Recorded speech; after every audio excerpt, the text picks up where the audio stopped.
আমি একটা মেয়ে হয়ে বলতেছি, ছেলেরা আসলেই অনেক বেশি ভালোবাসে। কেউ মানুক বা না মানুক, আমি এই কথাটা মানি। এটা একটা আপুর গল্প। আপু আমাকে বলছিল, আমি যখন ইন্টার ফার্স্ট ইয়ারে পড়ি, একটা ছেলে আমার পিছনে সব সময় ঘুরঘুর করতো। আমি যেখানেই যেতাম ও ঠিক আমার পিছনেই থাকতো। আমরা একই মহল্লাতে থাকতাম। সেই ছোটবেলা থেকে আমি ওকে দেখতেছি। একটু জেদি, তবে কোনো মিথ্যা নেই ওর ভিতরে। ফলচাতুরি এসব কিছুই বুঝে না। আর অনেক চাপা স্বভাবের একজন মানুষ। কষ্ট হলেও মুখ থেকে কোনো কথা বের করে না। ওই যে একটা কথা আছে না, বুক ফাটে তো মুখ ফুটে না।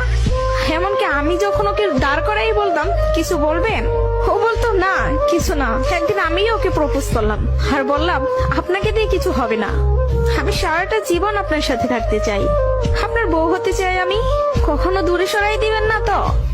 জীবনে যা কিছুই হয়ে যাক, আপনি আমার পাশে থাকবেন। কখনো আমাকে একা ফেলে যাবেন না।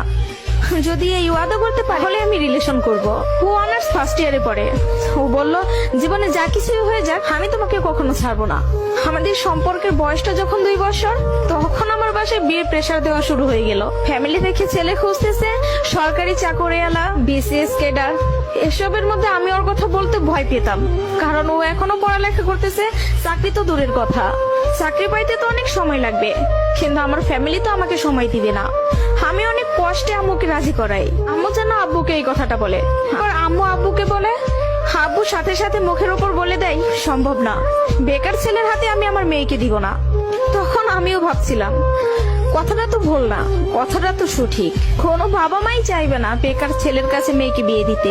আমি নিজেও তো কখনো চাইবো না। কিন্তু তারপরও মাথায় চলতেছে, আমি যদি ওকে হারাই ফেলি, আর কখন কি ফিরে পাবো ওকে? আমি তো আর ফিরে পাবো না। পরবর্তীতে আমি ওকে সব বলি, ওকে বলি কি করব বলো। তখন বুঝতে পারতেছিলাম ও কান্না করতেছে। ও আমাকে বলে, আম্মু ডাকতেছে, জাস্ট একটা মিনিট, আমি আম্মুর কথাটা শুনে আসি।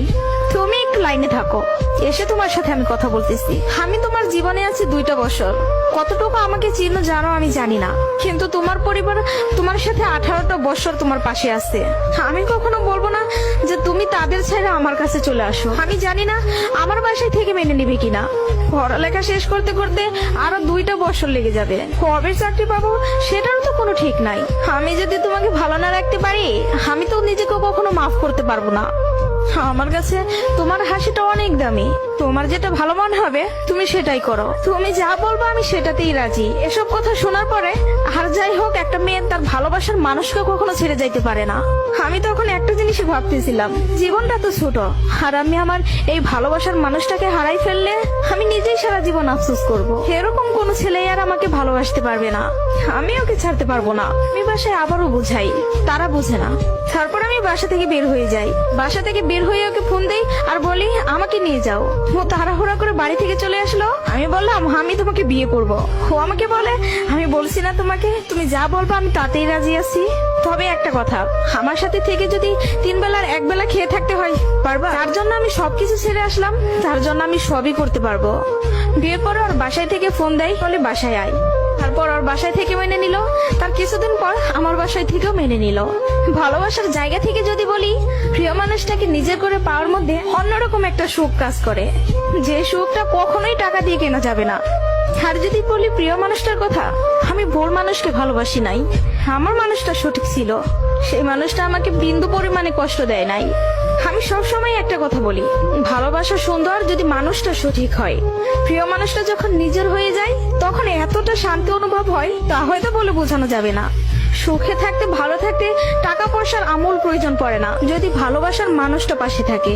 কাউকে ধরলে হাতটা শক্ত করে ধরবেন, যেন দিন শেষে সব সময় আপনার পাশে থাকে। তো সবাই ভালো থাকবেন। ভিডিওটি ভালো লাগলে প্লিজ সবাই শেয়ার করবেন। আর